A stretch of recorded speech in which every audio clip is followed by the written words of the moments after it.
me preguntaba si la mal llamada inteligencia artificial es parte de nuestra vida cotidiana, ¿por qué no sería parte de la gestión política desde el Estado y los gobiernos?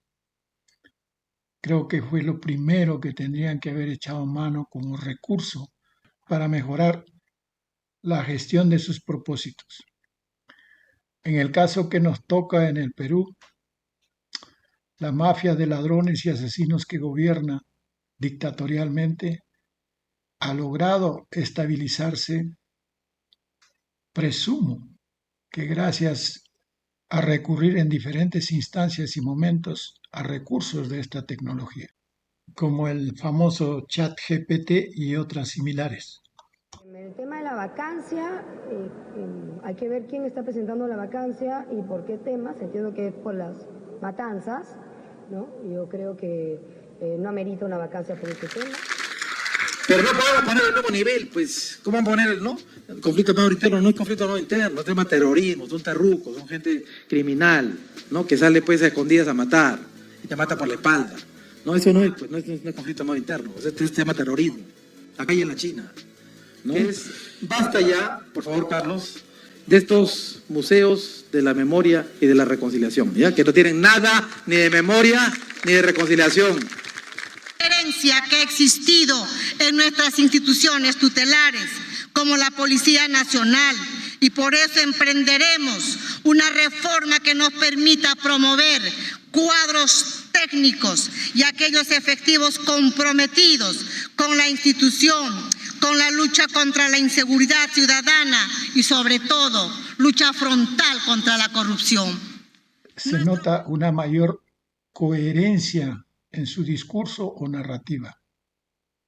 Una coherencia obviamente brutal y despiadada, carente de todo ápice de sentimiento humano, pero esto precisamente es lo que resulta del creer que la tecnología de procesamiento algorítmico automatizado de la metadata es inteligencia artificial. Entonces, esa creencia de que supuestamente es inteligencia les lleva a los políticos a creer que recurriendo a esta tecnología sus intervenciones van a ser más inteligentes. Su elaboración de discurso es más coherente porque esta tecnología le permite esa mejora. Ya no son tan torpes al balbucear sus puntos de vista absolutamente antipopulares. Pero eso no significa que sean más inteligentes. Los ladrones asesinos, títeres de los grandes megaladrones y asesinos del mundo, solo se están actualizando porque saben que este mecanismo tecnológico es de una inmensa ayuda en el intento de consolidar la dictadura mundial de esclavización absoluta en el que se hallan embarcados. Pero ya entrando en materia y para ver el uso que se le da a la mal llamada inteligencia artificial, primero quisiéramos en esta oportunidad echarle una mirada al concepto de algoritmo apoyándonos en algunos videos de internet. El mundo digital está lleno de cosas cada vez más asombrosas. Hay carros que se manejan solos, celulares que convierten nuestra voz en texto, robots que compran y venden acciones en la bolsa, etc. ¿Cómo es posible todo esto?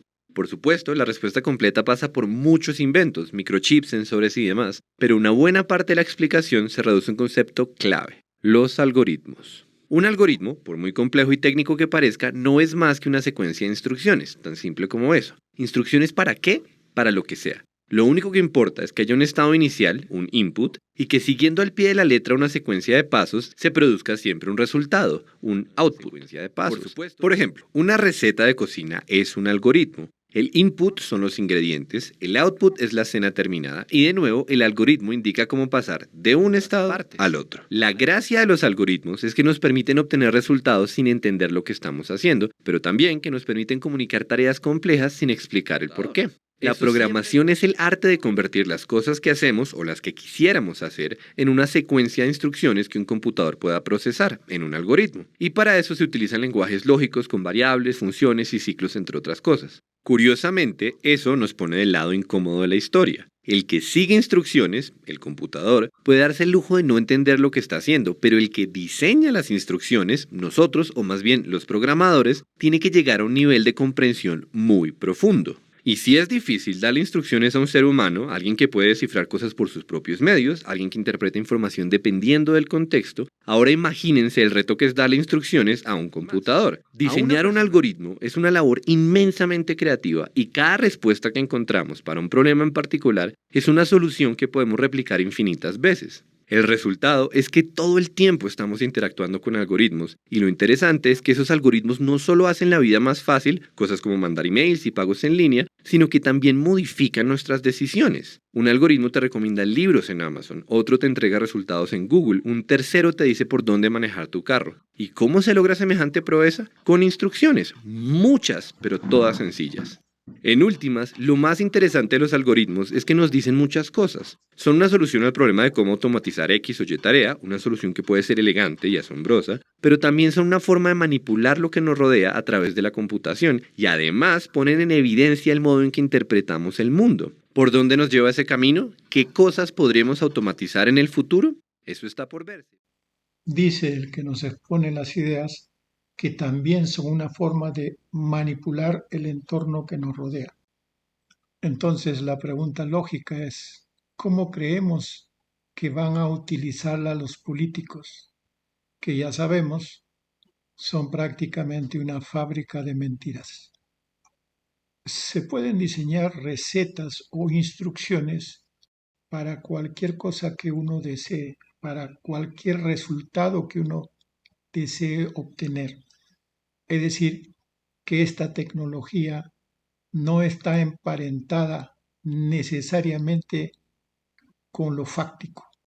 Si quieren solicitar resultados, por ejemplo, en Google, respecto a lo que ustedes desean obtener en relación al gobierno de Dina Boluarte, por ejemplo, los asesinatos de inocentes, las masacres, las mentiras, etc., no va a obtener esos resultados porque las instrucciones, las recetas, las instrucciones dependen de quién controle esos algoritmos, en ese caso Google, y los intereses que quiera manipular esos dueños de dicha corporación.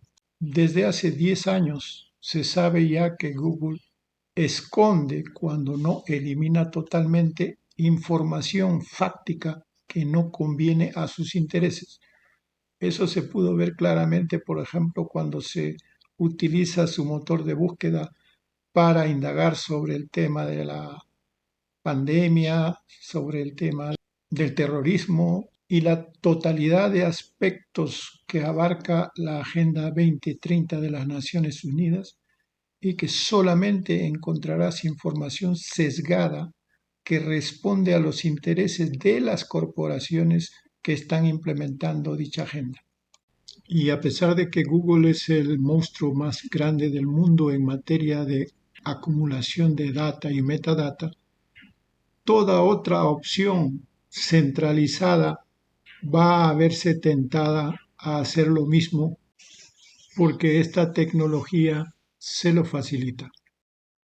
We don't really know ourselves. To give an example, when I was 21, I finally realized that I was gay after living for several years in denial. And this is not exceptional. A lot of gay men live in denial for many years. They don't know something very important about themselves. Now imagine the situation in 10 or 20 years when an algorithm can tell any teenager exactly where he or she is on the gay-straight spectrum, and even how malleable this position is. Si sabemos que los algoritmos pueden ser, y de hecho lo son en gran medida, un mecanismo de manipulación, imagínense ustedes a dónde vamos a llegar si es que en adelante vamos a tener que confiar 100% en los algoritmos. A ver, lo que hemos desarrollado es una herramienta de inteligencia artificial que nos permite diagnosticar la esquizofrenia con un grado de acierto del 70%. ¿Qué pasa con poblaciones de alto riesgo? Pues que aquí sí que ya tenemos la probabilidad de que realmente tengamos a alguien que va a desarrollar la enfermedad es mucho más alta. Entonces esta herramienta es mucho más útil. No es perfecta, esto que quede claro. Y esto es muy importante porque en la esquizofrenia se ha visto que como antes podamos poner un tratamiento a las personas que padecen esta enfermedad, la evolución de la enfermedad y el pronóstico es mucho mejor. La psiquiatría, sus diagnósticos y sus tratamientos han sido denunciados desde hace más de medio siglo por la Comisión de Ciudadanos por los Derechos Humanos, que tiene sede en California, pero filiales en muchísimos países del mundo. Esta comisión tiene por lo menos información bien documentada que demuestra que la psiquiatría no es pues una ciencia médica. Entonces, aplicar la tecnología algorítmica para decidir un diagnóstico sobre una enfermedad que ellos han descrito y definido sin fundamento científico, solamente apunta a incrementar la capacidad de diagnóstico para que la gran industria farmacéutica de las drogas siga cometiendo sus crímenes de lesa humanidad a escala cada vez más y más masiva. Pero entonces, ¿qué más debemos tener en cuenta cuando se trata de algoritmos? Cuando recibes un email, un algoritmo decide si va directamente a la carpeta de spam o a tu bandeja de entrada. En tus redes sociales eligen qué posts vas a ver primero. Y en el momento en que hiciste clic en este video, el algoritmo ya decidió qué otros videos te va a sugerir. El término algoritmo viene del nombre del sabio persa que introdujo los números árabes en Occidente. Si bien tuvo otros usos matemáticos a lo largo del tiempo, a partir del siglo XIX, un algoritmo pasó a ser una secuencia de instrucciones para resolver un problema. En computación, para que un algoritmo funcione, alguien tiene que programarlo, o sea, decirle cuáles son los pasos que tiene que seguir. Al principio, la programación se hacía cambiando cables por cada operación que la computadora tenía que ejecutar, pero hoy en día los algoritmos se escriben en código. Es decir, esta secuencia de órdenes o instrucciones para llegar a un resultado concreto está escrita en algún lenguaje de programación. Pero los algoritmos no solo pueden clasificar, encontrar y procesar grandes cantidades de datos, también pueden dar a las computadoras la habilidad de aprender de esos datos para hacer predicciones y tomar decisiones. Es lo que se conoce como machine learning o aprendizaje automático o de máquinas. Pueden predecir cosas como van a subir o bajar los precios de esos billetes la semana que viene, o de entre los millones de vídeos que existen en YouTube, ¿cuál te va a mantener interesado? ¿Y cómo lo pueden saber? Pues cada vez que ves o interactúas con un vídeo le estás enseñando a la máquina cómo piensas o qué te gusta. Así, cuantos más datos recibe y procesa, más se va afinando el algoritmo y más preciso puede ser en sus predicciones. El Machine Learning no solo se aplica en las redes sociales, también está presente en las recomendaciones de tu servicio de streaming, en el reconocimiento facial, en los servicios de compras por Internet, en los sistemas antifraude de los bancos y en muchos sitios más. El aprendizaje automático es una parte esencial de la inteligencia artificial, que es hacer que las máquinas o sistemas puedan imitar comportamientos humanos como aprender o resolver problemas. Todo esto, sin embargo, también puede tener un lado problemático. El hecho que los algoritmos se alimenten de nuestros datos y nos muestren solo lo que consideran que nosotros queremos puede crear una burbuja que distorsiona o da una visión parcial de la realidad. O sea, si solo nos sugiere contenido que refuerza nuestra visión del mundo y no nos expone a opiniones, a gustos o a formas de entender la vida distintas a la nuestra, eso puede tener consecuencias negativas, como por ejemplo mantener prejuicios o condicionar los resultados de unas elecciones. Otro punto espinoso es que las máquinas, como nosotros, pueden tener sesgos según su educación.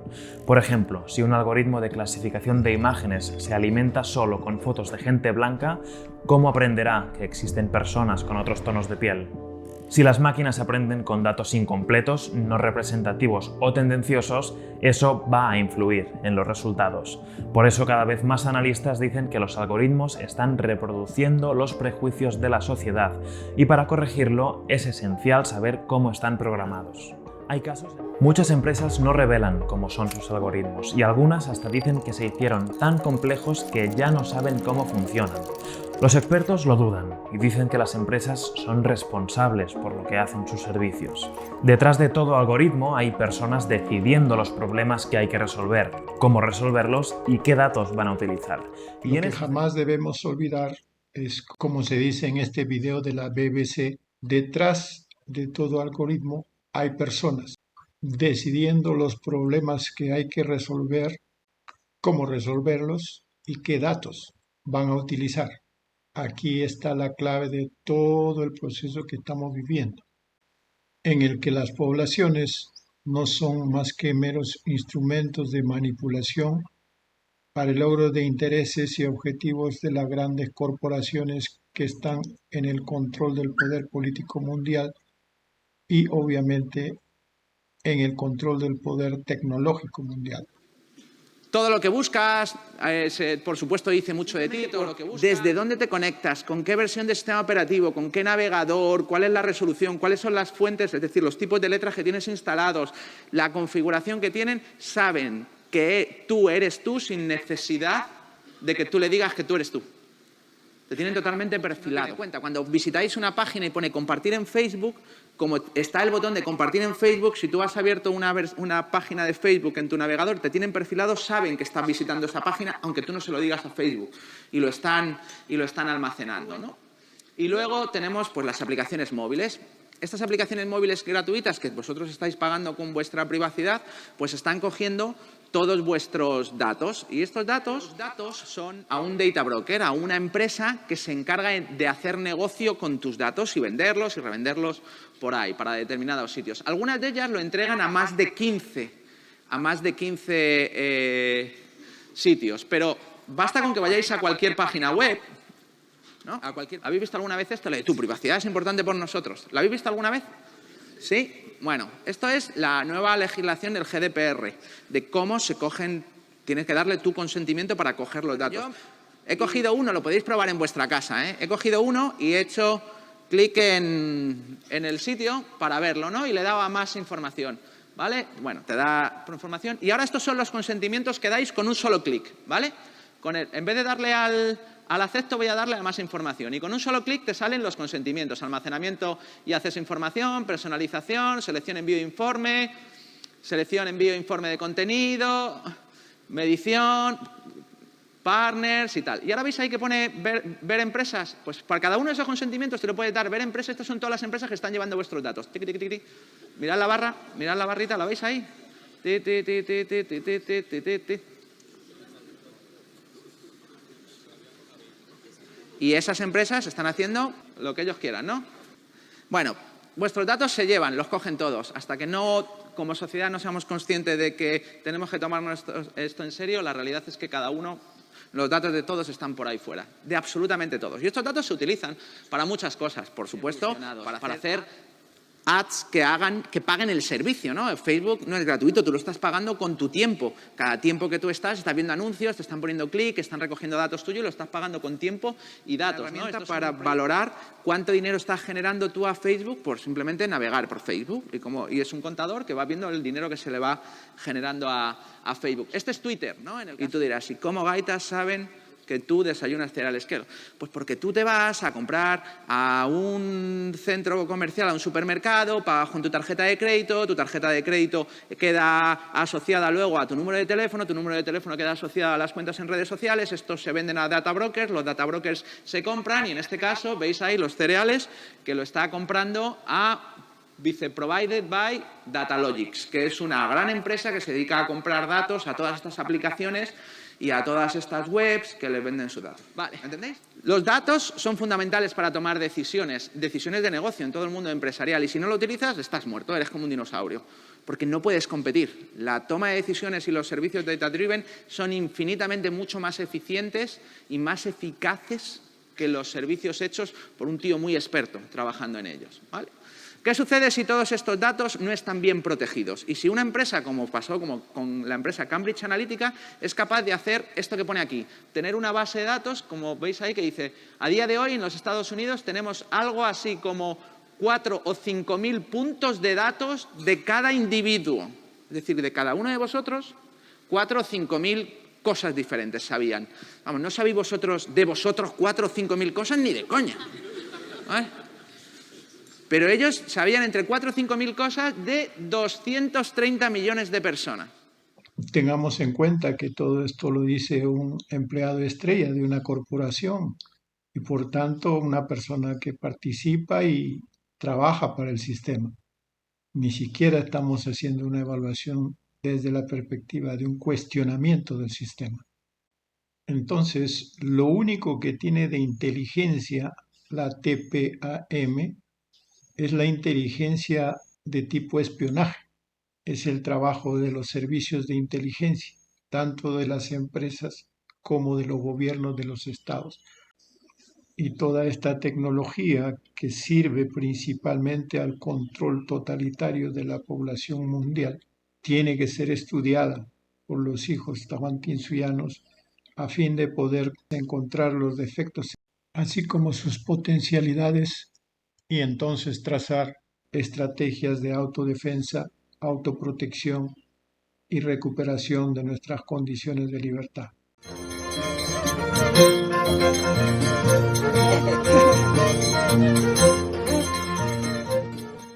El camino de los tahuantinsuyanos. Aureliano Turpo Choquehuanca. ¿Hacia dónde camina el pueblo y las naciones ancestrales del Perú tahuantinsuyano? El dolor y el sufrimiento de un pueblo se hace pesado durante 500 años, siglo XVI, siglo XXI. Sobre todo, mucho más doloroso cuando no ha llegado la libertad, la solidaridad, la fraternidad, la democracia que la proclamaron el 28 de julio de 1821 los españoles americanos criollos, mestizos y mulatos. Desde 1821 al 2023 son ya 203 años de vida republicana que no se ha hecho realidad las proclamaciones independentistas copiadas de la Revolución Liberal francesa y norteamericana anglosajona del norte. La historia gubernamental de los distintos gobiernos civiles y militares bendecidos por su aliado, la Iglesia Católica, Apostólica y Romana, no nos han cumplido con las promesas independentistas, por lo que el pueblo quechua, aymara, mochica, chimú, guaria, xánica, shipibo y otros de la Amazonía pusieron el pecho a las balas de los invasores colonizadores de España.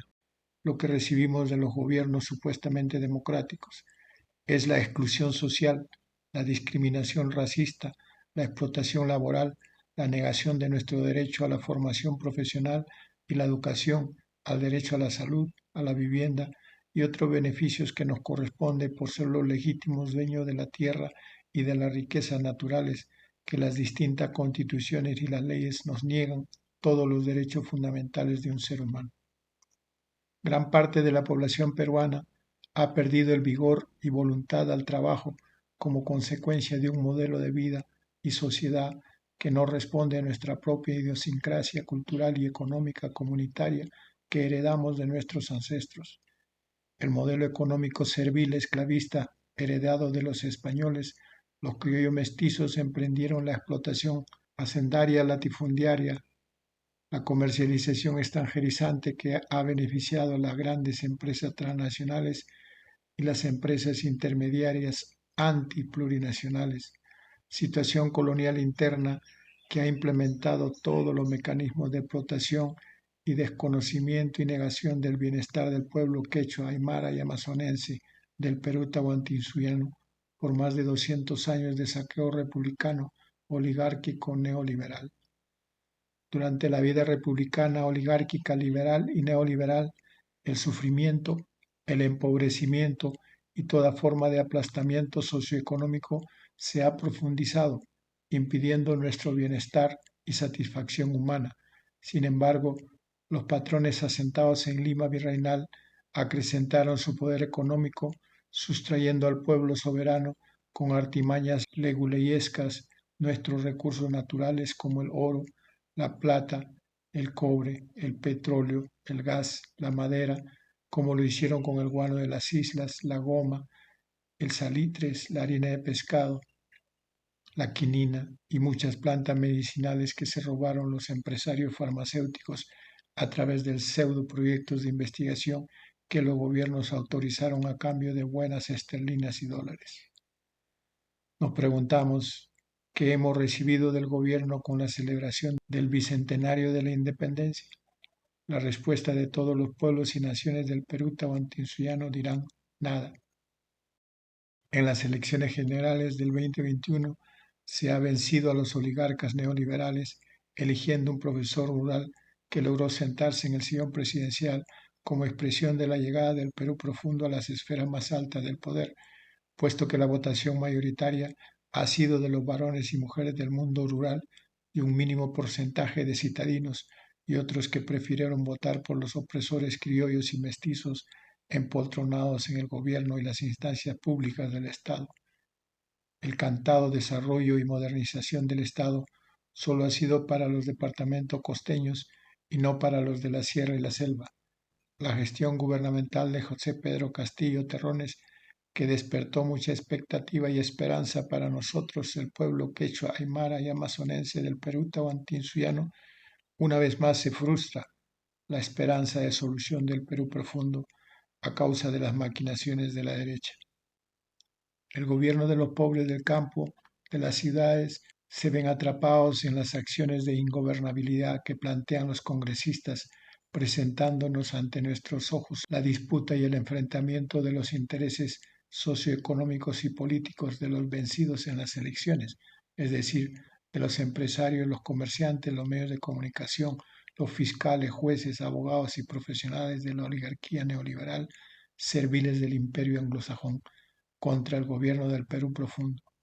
Esta realidad lacerante para nuestro pueblo se agudiza cada vez más hasta la caída y encarcelamiento del presidente Castillo, 7 de diciembre del 2022. Nuestros pueblos quechuas y aymaras y amazonenses se ven desprotegidos, sobre todo no atendidos en nuestras necesidades de desarrollo regional, rural, básicamente, y urbana. El vacío de poder provocado por el encarcelamiento del legítimo presidente Castillo. El Congreso convoca a Dina Boluarte, que fue parte de la plancha presidencial de José Pedro Castillo Terrones, para que asumiera la presidencia transitoriamente. El pueblo soberano y sabio no estuvo de acuerdo con la designación presidencial de Dina Boluarte, ya que habían experimentado la traición al presidente cuando en la campaña electoral en la ciudad de Los Vientos, Juliaca, Boluarte, dirigiéndose a los votantes, dijo que si lo votaran a Pedro Castillo, ella se iría con él.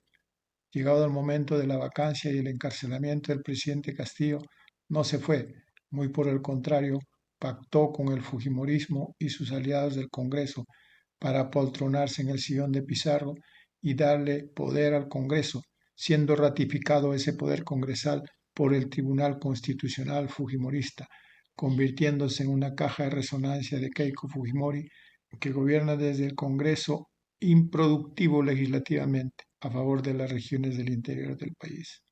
El supuesto gobierno de Dina Boluarte se ha convertido en el gobierno cívico-militar empresarial, pues ha recibido el bastón de mando de las Fuerzas Armadas, lo que no le corresponde por traidor a sus votantes, desenmascarándose y expresando su gobierno cívico-militar empresarial fascistoide, que ya lleva más de 70 muertos de las marchas pacíficas del Perú profundo, sobre todo de la ciudad de Juliaca, de la región Puno, que fueron asesinados más de 20 ciudadanos. Este asesinato policial militar dio inicio a las protestas y marchas pacíficas demandando la renuncia de la presidenta por ser responsable política del asesinato, cierre de Congreso y elecciones generales, más la consulta al pueblo si quiere o no la Asamblea Constituyente Comunitaria. Mientras la Lima mazamorrera era centro de concentración de todos los marchistas venidos del interior del país, de manera preferencial de Juliaca y Puno. El recibimiento del gobierno cívico-militar de Boluarte ha sido la persecución policial, asesinatos, impedimento de ocupar las plazas de Lima y sobre todo la detención y desaparición de los marchistas venidos del sur, del centro y del norte del país.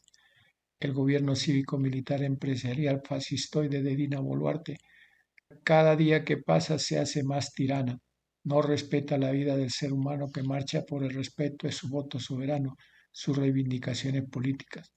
La usurpadora tirana ya ha matado más de 70 personas, 2.000 heridos y muchos desaparecidos, lo que demuestra la valerosa respuesta pacífica de los marchistas del interior del país. Las marchas en el Cusco, Ayacucho, Arequipa, Puno, Andahuaylas y otras regiones también han sido reprimidas y asesinadas sus hijos varones, mujeres y muchos de ellos detenidos y encarcelados. El gobierno cívico-militar empresarial fascistoide es cada vez más represivo contra los marchistas pacíficos en Lima y en Puno principalmente. La carnicería emprendida por el gobierno cívico-militar empresarial, el Congreso corrupto que ha perdido la legitimidad de sus mandantes que piden el cierre del Congreso, debido a que hasta el momento no han hecho nada para el desarrollo rural ni urbano. Se niegan sistemáticamente a no presentar leyes para crear hospitales, escuelas, colegios y universidades con identidad pluricultural y responder a las necesidades de desarrollo socioeconómico comunitario, en vista de que somos dueños de los recursos naturales que nos roban las transnacionales en complicidad con el gobierno y sus empresarios, sumisos a los Estados Unidos y Europa. Es condenable constatar la militarización salvaje de la región Puno, donde se mata a humildes trabajadores del campo desde los helicópteros militares como los ocurridos en Ilave y la masacre en Juli, Chucuito, ocurrido el 4 de marzo, zona aymara del sur de Puno. Condenable también la orden del capitán del ejército que obliga a más de 6 soldados a atravesar el río caudaloso de Ilave, quienes fueron arrastrados por la corriente de agua, siendo 2 de ellos ahogados y 4 salvados por los comuneros, precisamente por aquellos a quienes iban a matar por orden de la jerarquía militar, lo que demuestra la sensibilidad humana de los comuneros que se encargan de protegerlos y llevarlos a las postas médicas del lugar, una respuesta sabia de la Aymara frente al salvajismo racista de los jefes militares venidos de la costa limeña arequipeña. El pueblo quechua se encuentra en la ciudad de Lima marchando junto a los hermanos y hermanas aymaras y de todos los venidos de otras regiones con el único propósito de derrotar al gobierno cívico-militar fascistoide de Dina Boluarte y sus aliadas políticas fujimoristas y la derecha bruta y achorada a los medios de comunicación mermeleros de la capital de los racistas. Los medios de comunicación nuevamente están al servicio del gobierno gracias a los millones de dólares que han recibido, no informando correctamente lo que ocurre en Lima y los distintos departamentos del país, y si informan lo hacen deformando y mintiendo sobre un determinado hecho. A pesar del maltrato y la fusilería, siguen nuestros hermanos y hermanas en la marcha hasta lograr la retirada de la usurpadora del gobierno, del cierre del Congreso corrupto y la consulta para la realización de la Asamblea Constituyente Comunitaria con la participación de los profesionales e intelectuales quechuas, aymaras y amazonenses, y sea un real pacto social comunitario y la nueva Constitución comunitaria que nos permita reconstituir el Estado confederado y los valores culturales ancestrales de nuestros abuelos. Sobre todo garanticemos el bienestar socioeconómico comunitario para garantizar el equilibrio y la armonía de nuestra cosmoconvivencia que nos lleve a la paz. Ahora bien, ¿hacia dónde caminan nuestros pueblos? ¿Qué hacer después de la victoria? La nación quechua y aymara, siguiendo el ejemplo de sus mártires de la guerra anticolonial española, de manera particular del insurgente y conductor de la resistencia al altiplano puneño 1781-1784, Pedro Wilca Apaza, el Puma indomable, que lanzara el grito de una muerte gloriosa en los combates, acabe primero con todos nosotros antes de volver a someternos a un gobierno que tanto nos ha oprimido. Este grito de resistencia en los combates anticolonialistas de 1781 fortaleció la convicción de su victoria en el campo de batalla de Conturcuyo y en todas las que libró en el altiplano collasuyano, en Azángaro, Asillo, Lampa, Juliaca, Huancané, Puno, Chucuito, Oruro, La Paz del Perú tahuantinsuyano. De la misma manera, los pueblos amazónicos seguirán ejemplo de lucha de Juan Santos Atahualpa y constituir su gran nación amazónica. Hoy día, los quechuas, aymaras y amazonenses de la región Puno, tomando conciencia de la lucha de nuestros antepasados en la época del virreinato y de la república, sobre todo de los 200 años de engaño y mentira, emprende su lucha contra los nuevos gobernantes fascistoides neopizarristas como Otárola, Montoya, José Williams, Dina Boluarte, Patricia Benavides y los oportunistas de derecha e izquierda del Congreso que no quieren obedecer las demandas de los pueblos y naciones quechuas, aymaras y amazonenses del Perú tahuantinsuyano y de manera particular de Puno, collasuyano, centro de la lucha anticolonial española y latino-peruano-limeña. Julián Apaza, Tupac Katari, líder aymara, de la misma manera inspira a la nación aymara de la región Puno a su espíritu rebelde de lucha contra la injusticia y el sometimiento al colonialismo interno republicano neoliberal que ha durado 200 años de engaños y mentiras, sobre todo de genocidio de los pueblos del Perú profundo que no dejaron de luchar por sus tierras comunitarias y su pleno derecho a la libertad y la autodeterminación y autogestión económica comunitaria de reciprocidad. Los distintos gobiernos conservadores, liberales y neoliberales jamás nos doblegaron. Lo que ocurrió fue que nos hemos ido preparando para la batalla final y retomar nuestros derechos a administrar y gobernar nuestras tierras y recursos naturales e impedir que se sigan robando los extranjeros y republicanos criollos mestizos nuestro bienestar comunitario y la felicidad que heredamos de nuestros antepasados, los incas. El siglo XXI es el siglo de la plena descolonización y liberación, sobre todo la expulsión de los ladrones corruptos de la administración y gobierno que usufructuaron de los bienes materiales y espirituales del soberano. Los sirvientes de las transnacionales e imperios del mundo serán castigados con la Quimsajpalca. Somos millones los profesionales quechuas y aymaras y amazonenses que podemos impulsar en una nueva vida y sociedad comunitaria de reciprocidad. Sin embargo, se tiene que emprender la descolonización universitaria, es decir, sacar de nuestro cerebro teorías de toda índole que fortalecen el capitalismo y el socialismo, que son dos hermanos gemelos con el mismo propósito colonizador europeo. Somos millones quienes hemos retomado los saberes y conocimientos ancestrales, la ciencia y la tecnología de vida y no de muerte que nos ofrecen todos los ladrones de nuestras riquezas naturales y de nuestra propia vida, vía las elecciones generales con promesas de desarrollo y bienestar social. Nuestro capajñán político e ideológico del siglo XXI es recuperar el poder usurpado a nuestros antepasados y reconstituir la sociedad y la vida comunitaria en plena armonía y equilibrio para reconstituir el Estado confederado plurinacional de los pueblos y naciones del Perú tahuantinsuyano. Esto significa retomar el modelo económico comunitario de reciprocidad y emprender la construcción de las empresas comunitarias de producción y servicios con plena autogestión y autodeterminación, donde las relaciones de producción serán de fraternidad, desechando la lucha egoísta del mundo occidental europeo anglosajonizado que nos tiene aprisionados con su casta empresarial militarista hasta el día de hoy.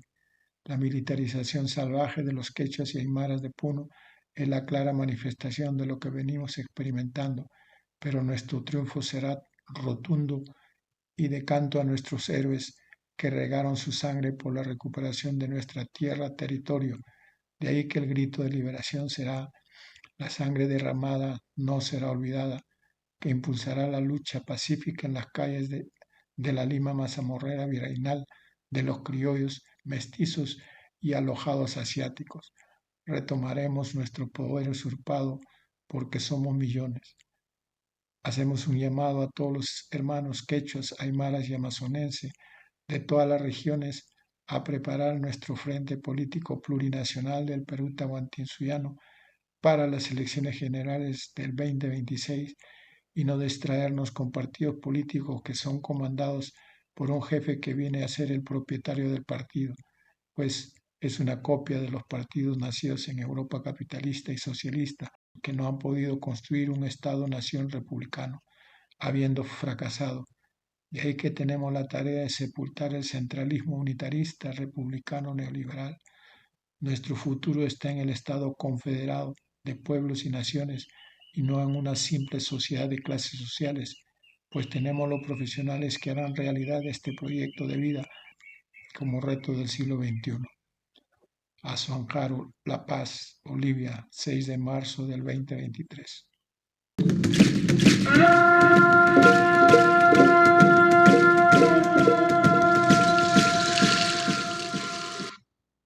La narrativa colonizadora. Existe una narrativa muy añeja sobre lo que ha sucedido en estos 5 siglos desde el inicio de la invasión.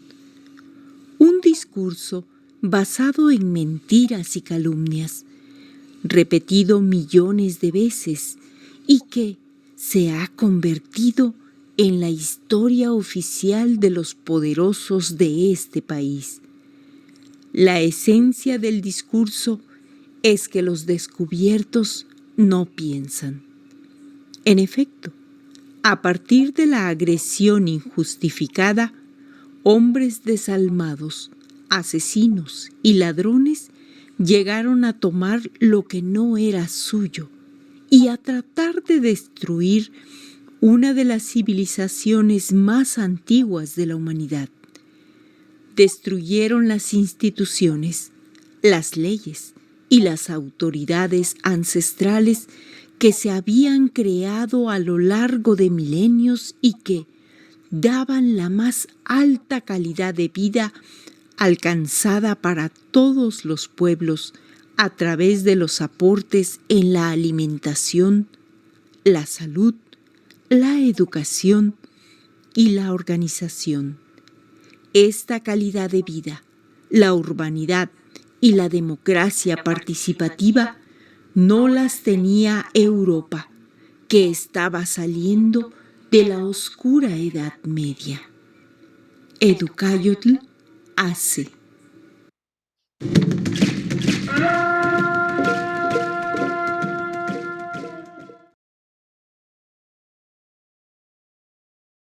El ayllu de origen preincaico inmerso en la marca, la particular organización de la costa central, por Eusebio Manga Quispe.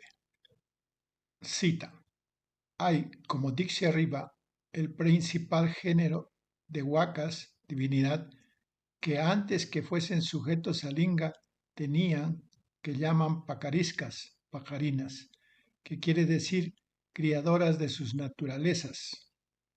Albornoz 1581-1585. Una parte de esta ciudad, Cusco, tenía por nombre Hanancusco y la otra Orencusco, lugares donde vivían los más nobles de ella y a donde había linajes antiguos. Cieza, redactada 1540-1550. Hay, como dice arriba, el principal género de huacas, divinidad, que antes que fuesen sujetos a linga tenían, que llaman pajariscas, pajarinas, que quiere decir criadoras de sus naturalezas. Albornoz 1581-1585. Una parte de esta ciudad, Cusco, tenía por nombre Hanancusco y la otra Orencusco, lugares donde vivían los más nobles de ella y a donde había linajes antiguos. Cieza, 1540-1550. Muchos fueron los templos que hubo en este reino del Perú y algunos se tienen por muy antiguos, porque fueron fundados antes, con muchos tiempos, que los incas reinasen. Así en la serranía de los altos como en la serranía así de los llanos. Y reinando los incas, se edificaron de nuevo otros muchos en donde se hacían sus fiestas y sacrificios. Cieza, 1553. Termina la cita. Sumario. El objetivo del presente ensayo es diferenciar el tiempo-espacio preincaico del tiempo-espacio organizado por los Capac Ingas, fundadores del Tahuantinsuyo.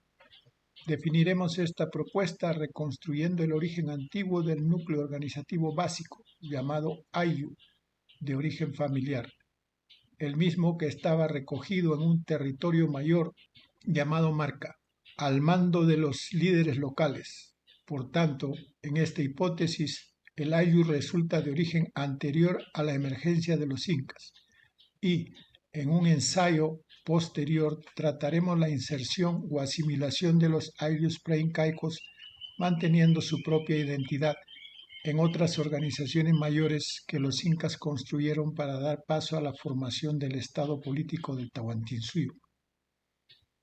Introducción. Los informes y la documentación recogida por los conquistadores, como por los escritos realizados por los mestizos y nativos, se presentan como un solo bloque y no se diferencia con claridad la época anterior a los incas, época preincaica u otro espacio-tiempo, de la época que correspondía al tiempo del Tahuantinsuyo, 1438 a 1527. Por tanto, todos estos apuntes no distinguen la fase preincaica de la fase de gobierno de los Capac Incas, a partir de 1438. Este hecho anula el tiempo gobernado por los Capac Ingas del Cusco. Sin embargo, cabe advertir que contamos con muchos estudios arqueológicos para la época preincaica y gracias a estas investigaciones conocemos las ubicaciones de los antiguos asentamientos, la ubicación de los adoratorios dirigidos por una clase sacerdotal que satisfacían a los feligreses en su función de oráculos y espacios purificadores catárticos, donde confluían distintos señores étnicos que en sus zonas ya habían desarrollado autónomamente diversas técnicas agrícolas, domesticación de plantas, animales, sistemas de control de territorios. Estas culturas preincaicas, según las regiones, en unas estaban organizadas como feudos al mando de líderes locales, como fue en la costa, que se destacaron en la elaboración de obras artísticas que superaron en belleza a otras zonas, como se puede apreciar en los museos donde se hallan preciosos tejidos, elaboradas vajillas, joyas que no tienen que envidiar a las actuales, los famosos huacos retratos. Sin embargo, su sistema organizativo social difería de la sierra y el altiplano, e igualmente adoraban a otros dioses, cuyo constructo ideológico se puede apreciar en nuestro trabajo Lucha de Dioses en la costa central del Perú, Manga 2016, segunda versión, donde se hallan dos dioses en constante pugna, o gobernaba una o gobernaba otra, pero nunca las dos a la vez.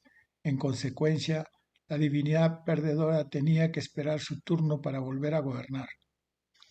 Y en la Sierra Central y Norte, en el corregimiento virreinal de Cajatambo, se halla la división territorial definida por el vocablo marca, y aún a los líderes se les reconocía como los marcayo, los jefes de marca.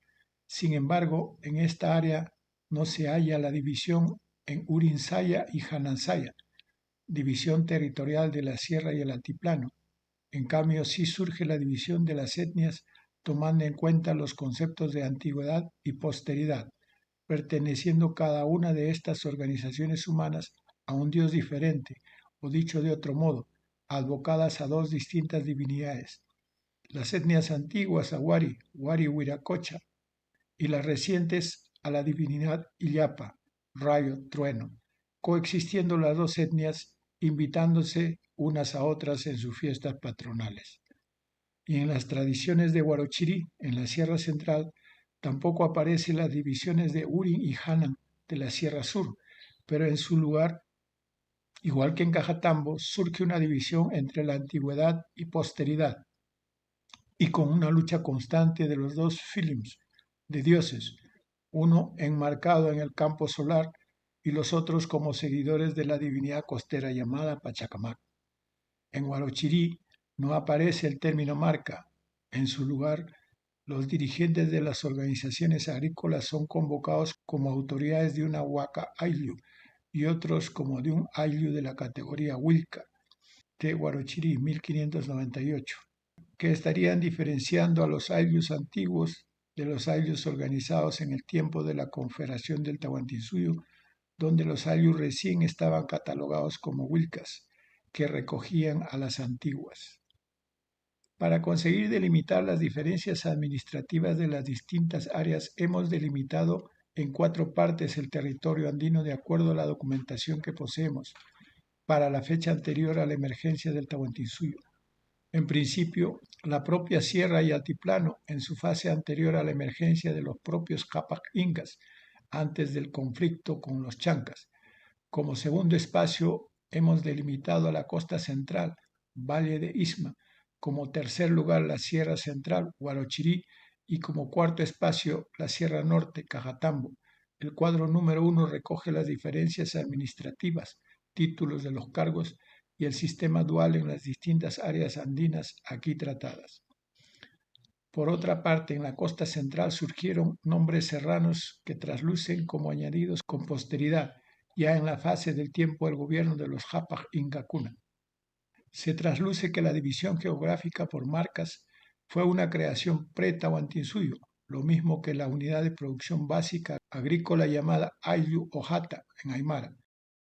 Estos primeros organismos justificaban su existencia con el argumento mítico de que habían sobrevivido en el mismo lugar donde vivían sus antepasados y se consideraban los descendientes que, sobrevivientes a una catástrofe producida por el agua Unu Pachacuti, por tanto, merecían ser llamados los originarios del lugar o Yachtayo, los del pueblo. Además, en este mismo ensayo se ha visto que la presencia de los primeros Ollantayos se justificaba con el argumento de que festejaban al primer dios del lugar, como fue el caso en el área llamada Cajatambo. Pero en este caso había una convivencia entre dos etnias que andaban invitándose la una a la otra, complementando sus dedicaciones, unos como agricultores y otros como cazadores y ganaderos. Asimismo, en los territorios preincaicos de la sierra y el altiplano, también hallamos una antigua forma de organización de unos territorios llamados marca, que estaban bajo el liderazgo de antiguos señores llamados apu, señores con poder.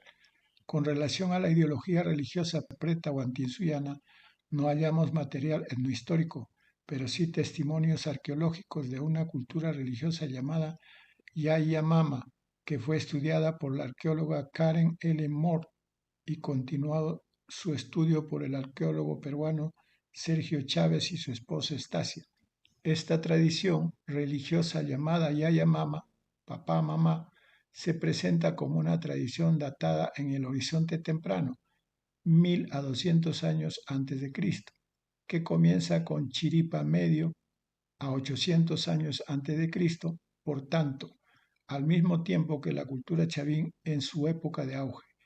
Esta divinidad altiplánica de la cuenca del Titicaca estaba representada en una efigie con dos caras redondas y estilizadas, ubicadas una al envés y la otra al revés, mujer y varón, y cada etnia de la cuenca le añadía particulares símbolos para diferenciarse de las otras. Entre las diferencias se hallan felinos, patos, diseños geométricos, etc. Por otra parte, como obra de aquellas antiguas culturas y otras posteriores, en la cuenca del lago Titicaca se halla una obra civil monumental, producto de muchas generaciones, y la más colosal mundialmente por su monumentalidad, que supera todas las conocidas en nuestro planeta. Nos referimos a las andenerías, Patapata, o bancales que circundan enteramente al lago Titicaca, comunicación personal del arqueólogo Sergio Chávez. Como hemos manifestado con anterioridad, Si deseamos saber la aportación de los incas al constructo del Tahuantinsuyo, debemos conocer en primer lugar la organización territorial preincaica, como la división administrativa, los nombres de las divisiones territoriales y la terminología que se utilizó en el nombre de los cargos administrativos locales y el título que ostentaban sus líderes locales. Con respecto al aprovechamiento de antiguos sistemas y subsistemas preincas por parte de los incas, Clement R. Markham dice: la organización social incaica no fue invento de una dinastía de príncipes sabios. Semejante fábrica hubiera sido imposible en el decurso de unas pocas generaciones. Los incas encontraron el régimen de la comunidad de aldea vigente entre numerosas tribus, que conquistaron y lo modificaron para incorporarlo en la estructura de su gran imperio. Su genio político estriba en que se dieron cuenta de adaptar las antiguas instituciones a las nuevas condiciones políticas y realizaron este plan continuo y sagacidad, rara vez emulados y jamás igualados. Markham, 1920. En efecto, el texto nos informa de esta posibilidad, pero el autor se le escapa la pregunta más importante: ¿qué cambios realizaron los incas? Por su parte, el lingüista, arqueólogo peruano Alfredo Torero constata que la diversidad cultural fue un producto de la influencia de un territorio adverso que actuó como un acicate para desarrollar una de las más grandes civilizaciones del mundo. Cita: las sociedades de los Andes medios, no obstante, supieron sobreponerse a esta adversidad geográfica y desarrollar autónomamente una de las más altas civilizaciones originarias del planeta. Fue como resultado final, hace 4 o 5 mil años, del intercambio y la conjunción de estas distintas experiencias plurimilenarias de adaptación y de dominio de la naturaleza, ensayadas separadamente por muchos grupos humanos en tan variadas ecologías propias del área andina. La adversidad se convirtió entonces en diversidad cultural. Torero, 2002. Según John Roy, en el momento de la invasión española, 1532, estos territorios estaban poblados por más de 80 grupos étnicos. Roy, 1946. Por otra parte, de las 117 zonas ecosistemáticas reconocidas en el mundo, 84 se encuentran en el Perú. Con el objeto de engarzar las aportaciones del tiempo antiguo al sistema del Tahuantinsuyo, vamos a plantear a grosso modo las características de las organizaciones territoriales preincaicas. Como primera parte de este grupo de 2 ensayos, definiremos las áreas administrativas preincaicas de la costa Sierra Central y de la Sierra Sur y el Altiplano, señalando a la marca, en su defecto los otros con distintos términos que recogían los conceptos de antigüedad y posteridad. Sin embargo, el ayllu como unidad básica de organización se halla desde tiempos preincaicos. En el cuadro número 2 sintetizamos las características del ayllu preincaico. A este ayllu antiguo los nativos lo identificaban como una gran familia y que explicaban su procedencia relacionada con una genealogía, por lo que se acotó a todos los ayllu cuna del mundo andino sin tener en cuenta el tiempo, ya que hay ayllus preincaicos y ayllus del tiempo de los incas insertados, los primeros en una marca y los segundos en un nuevo constructo dual donde la saya tenía 2 brazos, Urin Saya y Hanan Saya. Por tanto, podemos aceptar que los ayllus preincaicos tenían un parecido al gen de la cultura clásica. La definición que daremos al término ayllu en este caso será desde la perspectiva andina, que nos servirá cuando hablemos de otras estructuras mayores del tiempo del constructo del Tahuantinsuyo, donde surge una organización mayor dividido en Urin Saya y Hanan Saya, donde también aparecen insertados los ayllus antiguos y otros de nueva creación como parte de una saya, dividido en 2 partes o brazos. En este ensayo trataremos a los ayllus que están insertados en las antiguas marcas, y estas marcas siguieron funcionando, o dicho de otro modo, fueron insertados con otros nombres en la organización del gobierno de la Confederación del Tahuantinsuyo. En un segundo ensayo veremos a los nuevos ayllus insertados en una organización mayor llamado Saya. Por tanto, se hace urgente la necesidad de delimitar los hechos de la época anterior al gobierno de los incas y deslindar las superposiciones o traslapamientos, diferenciar qué pertenecía al espacio-tiempo anterior y qué a hechos al espacio-tiempo del gobierno de los incas.